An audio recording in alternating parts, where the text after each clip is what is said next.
Salah satu nikmat yang Allah berikan kepada kita, salah satunya adalah nikmatul Quran. Al-Quran itu nikmat. Kalau kita yakin Al-Quran itu nikmat, maka pasti kita akan terus membacanya. Ya. Al-Quran itu nikmat. Al-Quran itu ladzah, punya kelezatan. Ya. Pernahkah kita membaca Al-Quran, nikmati, tadabburi? Karena Allah Subhanahu wa taala mengatakan dalam Al-Quran beberapa kali dengan kata yatslu. Innal ladzina yatsluna kitaballah. Yatslu itu bukan hanya membaca, tapi yatslu itu membaca, memahami, mentadabburi, ya, dan juga mengamalkan tentunya. Yatslu kitaballahi wa aqamus shalah wa anfaqu mimma razaqnahum sirran wa alaniyah yarjuna tijaratan lan tabur. Perniagaan yang besar itu Al-Quran, Al-Quranul Karim. Jika kita yakin dengan Al-Quran yang kita baca bahwasanya mendapatkan pahala yang begitu banyak, maka pasti kita akan datang ke masjid itu walau dalam keadaan merangkak. Sama seperti sabda Rasulullah, andaikan orang itu tahu pahalanya sholat subuh, ya, andaikan kalian tahu pahalanya sholat subuh, maka kalian akan datang ke masjid walau dalam keadaan merangkak. Pahala membaca Al-Quran besar. Man qara harfan min kitabillah falahu hasanah.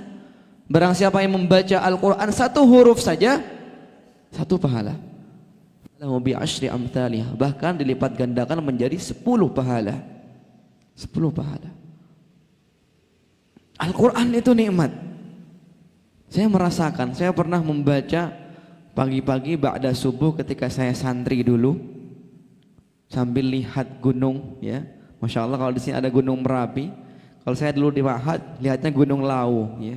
Gunung Lawu yang ada di Karanganyar itu. Sambil murajaah dari ba'da subuh.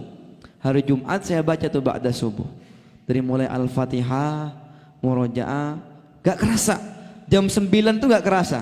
Ya, murajaah dapat 15 juz jam 9. 5 jam, gak kerasa. Apalagi kita bisa membaca dengan irama-irama atau maqam-maqam, ya, berbagai maqam, berbagai irama. Itu nikmat sekali Al-Quran. Murajaah sambil tadabbur, ya. Gak kerasa zuhur sudah 20 juz, ya. Masya Allah. Dan gak kerasa maghrib itu sudah 30 juz. Saya sempat seperti itu. Nikmat sekali, ladzah, punya kelezatan tuh Al-Quran, ya. Sama dengan kita menghafal. Pernahkah kita menikmati ketika menghafal Quran itu, ya? Baru ngafal lupa lagi, ya. Murajaah lagi. Nikmati itu, ya. Ngafal gak hafal-hafal, ya. Dibaca diulang-ulang, ya. Nikmati, ya. Cobalah nikmati. Kita akan merasakan nanti kalau sudah selesai, ya, Al-Quran. Maka Rasulullah Sallallahu Alaihi Wasallam bersabda kepada para sahabat ketika itu dan kepada kita semua tentunya, Iqra'ul Qur'ana fis syahr. Apa kata beliau? Bacalah Al-Quran itu 1 bulan 1 kali. Berarti maknanya 1 hari 1 juz. Minimal. Kemudian apa kata para sahabat ketika itu? Ya Rasulullah, 1 bulan itu bagi kami kelamaan, ya. Tuh para sahabat, ya. Mereka sudah banyak yang dijamin dengan surga, punya banyak keutamaan, ya. Kita 1 bulan berapa kali khatam? Gak pernah. Mungkin kalau kita ketika itu di depan Rasulullah, nawarnya gimana? Ya Rasulullah, ini kecepatan Rasulullah, ya. Setahun aja lah, ya, sekali khatam. Ramadannya gak hatam-hatam kita Ramadan kan? Gimana mau hatam 1 bulan sekali? Para sahabat mengatakan seperti itu, rakus terhadap ilmu, terhadap ibadah. Apa kata Rasulullah? Khatamkan Al-Quran 15 hari, 1 hari 2 juz. Kemudian nawar lagi sahabat 6 hari, ya. Kemudian nawar lagi, ya, 10 hari, 6 hari. Akhirnya Rasulullah SAW bersabda, khatamkanlah Al-Quran dalam waktu 3 hari. Karena kalau membaca Al-Quran kurang dari 3 hari, kata beliau, lam yafqah. Tentu kalau kita membaca Al-Quran khatam dalam waktu sehari, maka bacaannya tentu tidak benar. Kecuali kalau kita benar-benar fokus, tidak makan, ya, fokus ngaji aja sehari gitu ya, 30 juz 3 hari. Ini porsi sahabat membaca Al-Quran itu 1 harinya 10 juz. Porsi murojaahnya para sahabat. Gimana nggak mungkin coba? Ya, Utsman bin Affan itu pernah datang kepada Rasulullah. Ya Rasulullah, ya, bagaimana caranya agar hafalanku itu mutqin? Apa jawaban Rasulullah? Khatamkan Al-Quran hafalanmu 1 hari 10 juz dan 3 hari khatam. Akhirnya Utsman bin Affan mempraktekkan dalam waktu 6 bulan, datang ke Rasulullah. Ya Rasulullah, alhamdulillah hafalanku mutqin, dan ketika aku merojaah seperti mushaf di depanku. Masya Allah, coba. Ya. Gak ada yang lain, murojaah aja. Kalau kita ingin ngafal Quran, pengen mutqin hafalannya, pengen lancar hafalannya, murojaah, gak ada yang lain. Banyak-banyak murojaah. Ya. Yaqra'ul Qur'ana fi syahr. Jangan sampai ya benda yang selalu kita bawa itu mengganggu kita. Makanya ngafal Al-Quran tuh nggak boleh pakai HP. Ya. Jangan sampai HP itu mengganggu kita. Ya. Kalau mau ngafal pakai handphone, ya mode pesawat dulu. Ya. Mode pesawat. Ya. Jangan sampai ada pesan masuk tuh. Ya. Gak bisa pakai HP, pakai mushaf. Ya. Apa kata Rasulullah? Bacalah Al-Quran 1 hari 1 juz itu minimal. Bagi kita yang bukan penghafal, gimana penghafal Quran? Lebih daripada itu. Man qara'a khamsan min kitabillah, man qara'a khamsan, man qara'a khamsata juz'in la yansa. Barang siapa yang murojaah 1 hari 5 juz, bagi mereka yang sudah hafal Al-Quran sempurna, maka insya Allah tidak akan lupa. 5 juz. Bagi kita yang hafal 30 juz. Membaca Al-Quran, kalau kita pengen mengkaji fadilahnya besar sekali, besar ya. Tentunya Al-Quran itu ya dibaca dan dihafal sama saja, tapi kalau dihafal punya keutamaan sendiri ya. Kenapa Rasulullah SAW menyebutkan di banyak hadis itu tidak disebutkan penghafal, tidak disebutkan siapa yang menghafal ya. Iqra'ul Quran, bacalah Al-Quran, fa innahu ya'ti yaumal qiyamah syafi'an li ashabi. Bacalah Al-Quran, karena Al-Quran itu akan datang sebagai syafaat di hari kiamat nanti, penolong. Baca, bukan menghafal ya. Akan tetapi kalau kita baca sirah nabawiyah atau kisah-kisah para penghafal Al-Quran, Rasulullah SAW sangat-sangat memuliakan para penghafal Al-Quran. Kalau kita pernah tahu peristiwa 60 sahabat radhiyallahu anhum yang dibunuh oleh kaum musyrikin dan mereka penghafal Quran, Rasulullah SAW sangat-sangat sedih dan marah. Ketika itu Rasulullah tidak pernah meninggalkan kunut nazilah selama 6 bulan untuk kehancuran kaum musyrikin yang membunuh para sahabat yang penghafal Quran tersebut. Jadi kecintaan Rasulullah kepada penghafal Quran lebih daripada kepada hanya pembaca saja. Tentunya pembaca dan penghafal beda keutamaannya ya. Tentunya Rasulullah selalu menunjuk mereka yang paling banyak hafalannya untuk menjadi rais, menjadi amir, menjadi imam. Tentunya imam masjid, amir untuk perang, menjadi komandan, penghafal Quran yang dipilih. Allah muliakan penghafal Quran. Allah muliakan Rasulullah SAW menjadi makhluk yang paling mulia karena Al-Quran turun kepadanya, menjadi Sayyidul Anbiya, makhluk yang paling mulia Rasulullah SAW. Allah muliakan Mekkah Al-Mukarramah dan Madinah Al-Munawwarah menjadi kota yang paling mulia dan diberkahi. Karena apa? Bahkan tidak dimasuki Dajjal, dua kota ini. Kenapa? Karena Al-Quran turun di dalamnya. Allah muliakan Jibril alaihi salam menjadi pemimpin para malaikat. Kenapa? Al-Quran turun dengan dibawa oleh malaikat Jibril alaihi salam.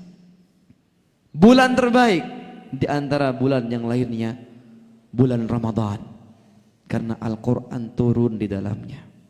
Malam terbaik malam Lailatul Qadar, karena malam itu Al-Quran turun di dalamnya. Tentunya khadimul Quran, sahibul Quran, ahlul Quran menjadi orang yang paling mulia. Al-Quran kita hafal, ahlul Quran hum ahlullah, keluarga Allah subhanahu wa ta'ala. Kita akan merasakan ya nikmatnya Al-Quran kalau kita melihat orang-orang di luar sana yang mereka Allah berikan kesibukan, Allah berikan mereka ujian, bahkan mereka cacat, buta, bisa menghafal Quran ya. Pernahkah kita bersyukur Allah berikan kesehatan kepada kita, mata kita bisa melihat, tidak cacat, sehat walafiat, tapi kita baca Quran aja males banget, males banget. Imam Bukhari ya, para salafus soleh itu selalu didikan pertamanya adalah Al-Quran. Ibu adalah sekolah pertamanya ya. Bukan dibawa ke sekolahan diajari tambah 1, 2 tambah 2 matematika, bukan, tapi Al-Quran. Didikan pertama bagi mereka adalah Al-Quran, dan akhirnya mereka menjadi ulama-ulama besar. Imam Bukhari, Imam Syafi'i. Pernahkah kita membaca kisah sejarah beliau? Kenapa beliau-beliau itu hafal Quran di usia 6 tahun, 7 tahun? Ya. Pernahkah kita iri kepada mereka? Sekarang banyak sekali di hafid Indonesia 6 tahun, 7 tahun hafal Quran. Pernahkah iri dengan mereka? Ya. Ya Allah, andaikan aku seperti dia. Bukan andaikan adikku, bukan andaikan anakku, andaikan aku seperti dia, dan kita praktekkan untuk menghafal. Karena di akhirat nanti tidak ada alasan lagi bagi kita. Ya Allah, aku sibuk ya Allah. Aku banyak tugas ketika kuliah ya Allah. Banyak tugas tiap malam ya. Kalau sekarang anak kuliah kan nongkrong di kafe, ngerjain makalah, semalaman ngopi, tidur nih, bablas paginya gitu kan misalnya. Anak-anak kuliah sibuk dengan pekerjaannya, nggak sempat baca Al-Quran. Di akhirat nanti nggak ada alasan lagi. Allah datangkan, ini orang buta, cacat ya, tapi dia hafal Al-Quran. Imam Bukhari lahir dalam keadaan buta.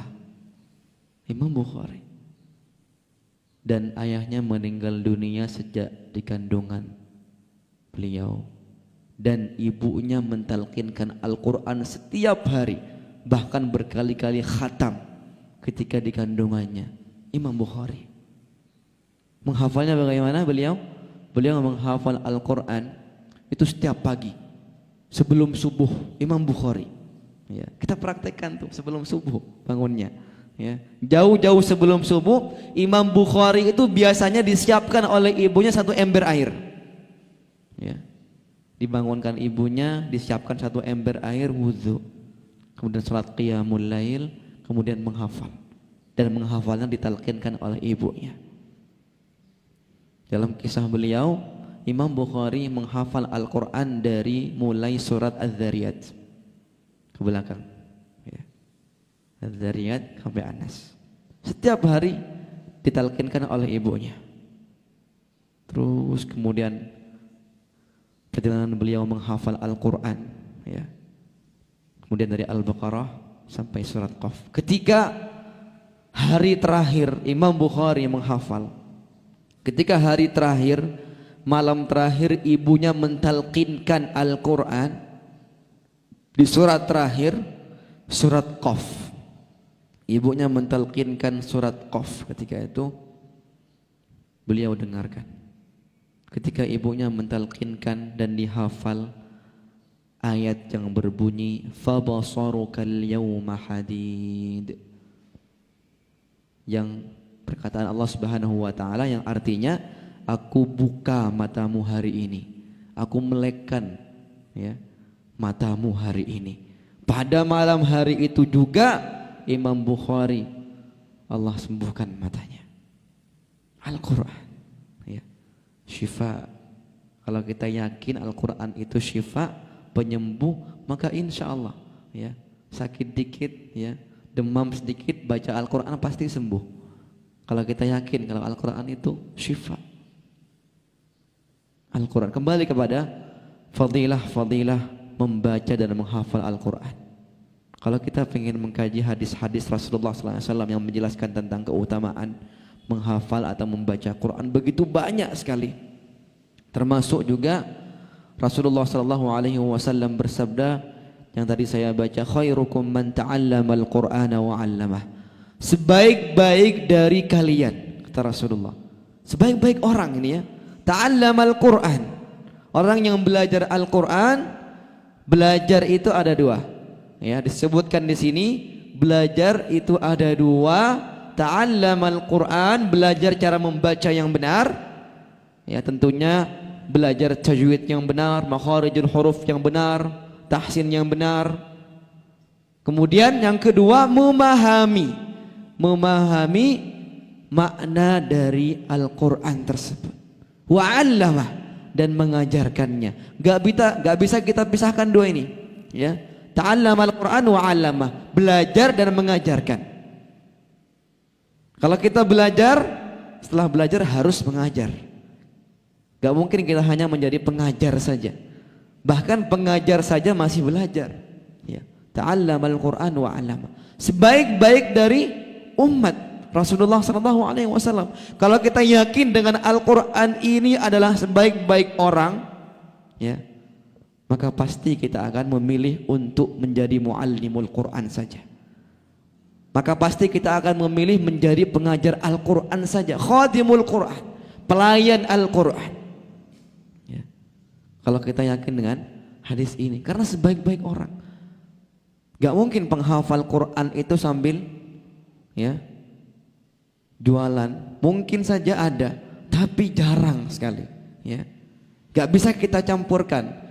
Ada waktu sendiri, ya, atau usaha atau bisnis. Ya, kalau kita yakin dengan akhirat itu, ya, kita kejar itu akhirat, dunia akan datang, pasti itu, ya. Berapa banyak saudara kita yang menghafal Quran, Allah berikan kemuliaan, Allah berikan keberkahan, Allah datangkan dunianya, Allah berikan semuanya. Min haitsu la yahtasib wa yarzuqhu min haitsu la yahtasib. Ini belum khusus kepada penghafal Quran. Bagaimana penghafal Quran? Umar bin Khattab mengatakan, wahai para qurra, wahai para penghafal Quran, Allah pasti menjamin masa depanmu. Allah jamin masa depan dengan masa depan terbaik bagi penghafal Al-Quran. Al-Quran itu di masa Nabi dibaca atau dihafal? Dihafal. Makanya ketika kami dulu awal menghafal Quran, saya di Pulau Kangean dulu di Madura, ya, awal-awal kami menghafal Quran, banyak orang-orang yang berpendapat, ngapain ngapal Quran? Ada mushaf kok dihafal gitu ya. Ngapain gitu kan? Padahal pertama kali Al-Quran turun pun juga dihafal. Rasulullah mendapatkan wahyu dari malaikat Jibril pun dihafal. Iqra bismi rabbikal ladzi khalaq. Dihafal. Kita kembali kepada keutamaan fadilah membaca dan menghafal Quran. Menghafal Al-Quran itu sangat-sangat mudah. Kita sekarang di sini sebagai penghafal Quran pasti merasakan mudahnya menghafal Quran, ya. Saya pengen tanya Mas, Mbak, sudah merasakan menghafal Quran kan ya? Kira-kira gimana? Selama menghafal mudah atau susah? Gimana? Halo? Mudah nggak, Mbak? Mudah nggak, Mas? Ya, di sini ada yang hafal juga mungkin ya. Mudah. Walaqad yassarnal Qur'ana lidzikr. Telah kami mudahkan Al-Quran untuk dihafal. Siapa yang pengen ngafal? Untuk dipelajari. Dipelajari itu bisa juga menghafal, ya. Al-Quran sendiri mengatakan, aku itu mudah. Kenapa kamu nggak mau ngafal aku? Ya. Ini Al-Quran. Al-Quran. Mudah, sangat-sangat mudah. Apalagi kita sudah merasakan melewati masa-masa itu, ya. Terasa mudah. Sudah selesai 10 juz, 15 juz, 20 juz, 30 juz, ya. Bahkan lupa. Saya sendiri lupa. Dulu pas ngapal susah atau mudah. Ingatnya mudah-mudah aja gitu, ya.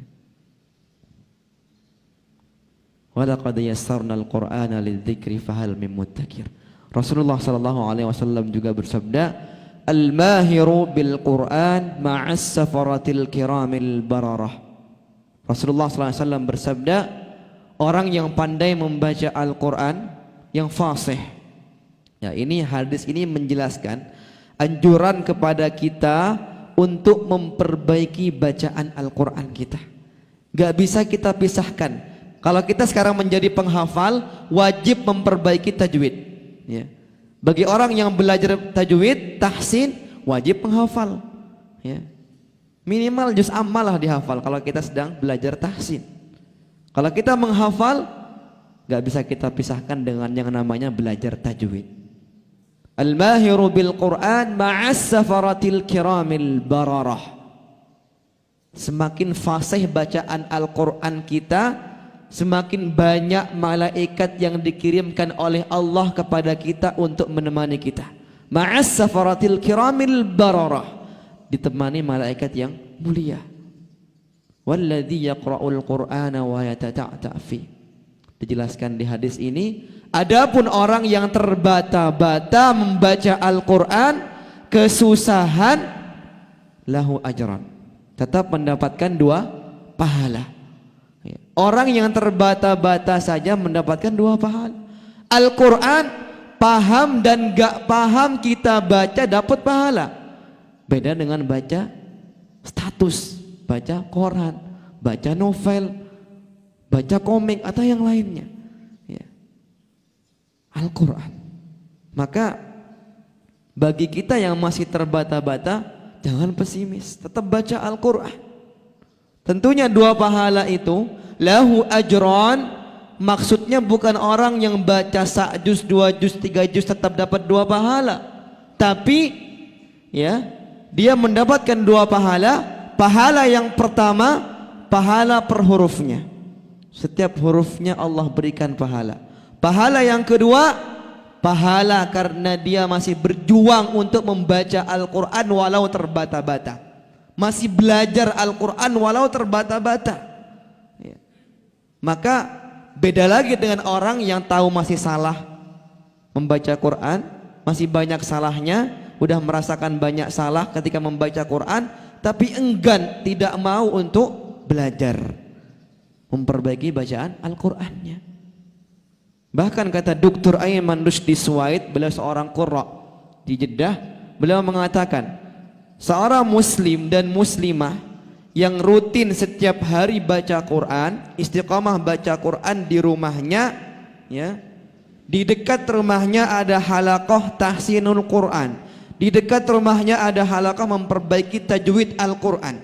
Tiap hari dia lewat, ya, lewat terus di halaqah itu, tapi nggak pernah terdetik dalam hatinya untuk belajar, ya. Padahal tiap hari baca Quran, apalagi penghafal Quran, tapi tidak mau untuk memperbaiki bacaan Al-Quran, sudah merasa benar padahal masih banyak salahnya. Apa kata beliau? Athim, maka dia berdosa. Wal akhdhu bit tajwid hatsmul lazim man lam yusahhihil Qur'ana athim. Ibnul Jazari mengatakan dalam perkataannya, wal akhdhu bit tajwid, belajar tajwid bagi seorang muslim yang terbiasa tiap hari baca Al-Quran, ya, belajar tajwid itu lazim baginya, wajib baginya. Malam yusahihil Qur'ana athim, walaupun belajar tajwid itu hukumnya fardu kifayah. Malam yusahihil Qur'ana athim, barang siapa yang ketika membaca Al-Quran, praktek membaca Quran, tapi tidak membaca Al-Quran dengan tajwid yang benar, atau sengaja, ya, padahal sudah belajar tajwid tapi sengaja tidak membaca dengan tajwid yang benar, atau enggan untuk belajar memperbaiki bacaan Al-Qur'annya padahal masih banyak salahnya, atau bisa dibilang dia sombong, merasa sudah benar ya padahal banyak salahnya. Maka beliau mengatakan athimu, maka dia berdosa. Jika kita ingin menghafal Quran, menjadi penghafal Quran, maka tentu harus punya musyrif atau ustadzah yang sudah baik bacaan Al-Qur'annya. Tentu itu. Kembali kepada fadilah membaca Al-Qur'an. Rasulullah sallallahu alaihi wasallam bersabda, la hasada illa fitnatain, rajulun atahu Allahul Qur'an fahuwa yatsluhu ana al-laili wa ana an-nahar. Rajulun atahu Allahul Qur'an. Rasulullah melarang kita untuk hasad, untuk dengki, kecuali kepada dua orang. Orang yang pertama, orang yang Allah berikan kelebihan kepadanya, fasih membaca Al-Quran atau hafal Al-Quran. Iri kepada mereka. Dibolehkan. Apa yang tidak dibolehkan? Mungkin kita pernah iri dengan mereka-mereka yang punya harta lebih, atau punya mobil mewah, HP mewah, ya. Iri dengan mereka, tidak boleh. Dunia. Tapi Al-Quran dianjurkan untuk iri kepada mereka. Iri dan kita praktekkan, kita tiru mereka agar seperti mereka. Hafal di usia masih kecil. Kalau kita punya anak, kita didik nih Bu ya. Ibu-ibu di sini, kita didik anak-anak kita untuk menghafal Quran. Para salafus saleh ya, seorang ulama mengatakan, barang siapa yang mendidik anaknya, mendidik anaknya dari usia balita, sejak bayi itu baru bisa bicara, baru bisa ngomong, ya, sampai usia baligh dididik untuk menjadi penghafal Quran, kemudian hafal, kemudian dia hafal di usia sebelum dia baligh, maka Allah akan campurkan Al-Quran itu dengan darah dagingnya sehingga api neraka tidak akan pernah menyentuhnya. Al-Quran. Maka andaikan Al-Quran itu seperti makanan dan mendarah daging di daging kita, di badan kita, maka sungguh tidak akan pernah disentuh oleh api neraka. Al-Quran. Rajulun atahu Allahul Quran fahuwa yatluhu ana al-laili wa ana an-nahar. Al-Quran memberikan keberkahan. Kitabun anzalnahu ilaika mubarak. Al-Quran itu turun memberikan keberkahan. Seberapa sibuk kita sekarang dengan pekerjaan kita, seberapa sibuk kita sekarang dengan sekolah kita, dengan karir kita, dengan aktivitas dunia kita, pekerjaan kita, ya, apa saja kesibukan kita. Jika kita sempatkan waktu sedikit saja untuk membaca Al-Quran, maka sungguh waktu yang sedikit itu akan memberikan keberkahan bagi hidup kita. Waktu yang sedikit itu akan memberikan keberkahan bagi pekerjaan kita, aktivitas kita, bahkan karir itu bisa berhasil karena juga kedekatan kita dengan Al-Quranul Karim.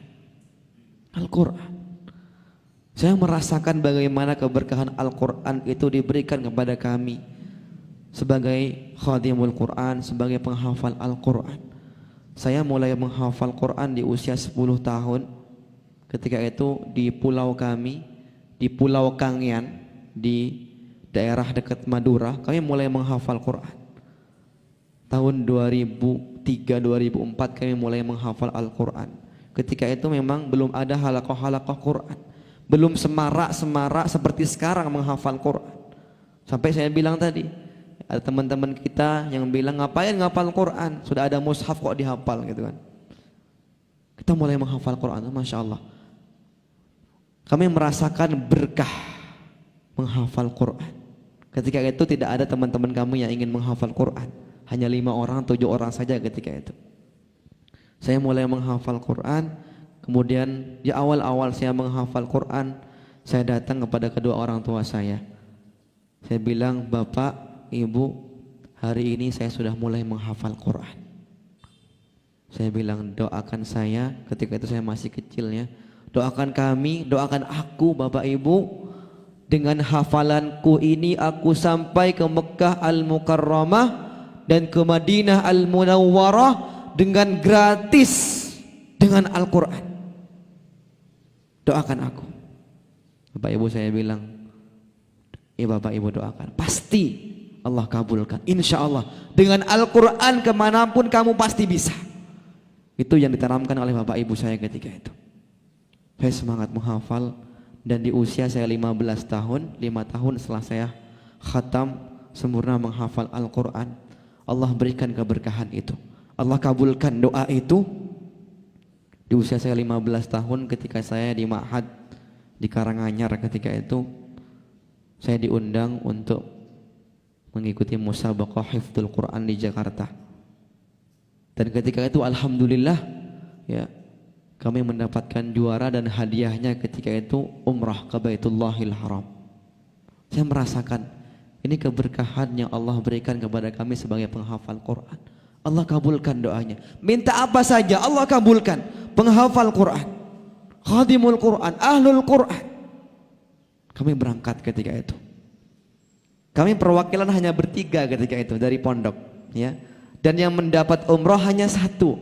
Kebetulan ketika itu saya dan teman saya 2 orang nggak dapat umrah, ya.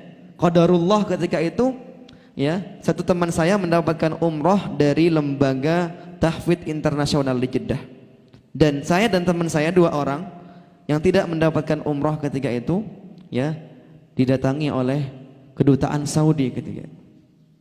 Kamu berdua juga ikut umrah, insya Allah ke Dubes yang akan langsung umrahkan. Ketika itu kami juga berangkat alhamdulillah, ya, dan juga mendapatkan uang saku sekitar $3.000 ketika itu. Ini nggak ada apa-apanya, nih masih dunia, ya Allah. Kami berangkat ketika itu ke Baitullahil Haram, dan ketika itu kami berangkat bersama 7 teman-teman penghafal Quran. Hanya 7 orang. Kami berangkat nggak pakai travel ketika itu. Berangkat langsung dari kedutaan Saudi Arabia. Dan kami merasakan keberkahan nggak cuma ketika umroh itu saja, ya. Bukan hanya keberangkatan kami ke Baitullah, tapi ketika kami di Baitullahil Haram merasakan keberkahan. Salah satu keberkahan yang kami rasakan ketika di sana, ketika kami ingin meninggalkan Mekah Al-Mukarramah, kami tawaf wada bersama teman-teman kami, ada 6 orang ketika itu.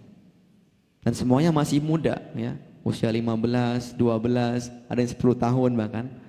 Pemimpin kami ketika itu umur 25, yang mimpin kami umrah ketika itu, umrah backpacker, masya Allah. Berangkat, kami keliling tawaf wada ketika itu, berjumpa dengan syurtah, polisi yang menjaga di dekat Ka'bah, ya. Dipanggil kami, ya, karena kami berpegangan ketika itu bertujuh, panggil ta'al ya walad gitu, sini gitu. Kalian sama travel ma'a majmu'ah? Kami bilang enggak Syekh, kami hanya bertuju, kami mendapatkan umrah dari musabaqah hifdzul Quran. Masya Allah, mereka senang sekali berjumpa dengan kami, ya. Kami ngobrol, tanya-tanya dari mana, dari Indonesia, dari sini. Kebetulan polisi ini juga baru selesai menghafal Quran, baru khatam 30 juz. Akhirnya mereka senang sekali, ya. Kami dites satu-satu, suruh baca, ya.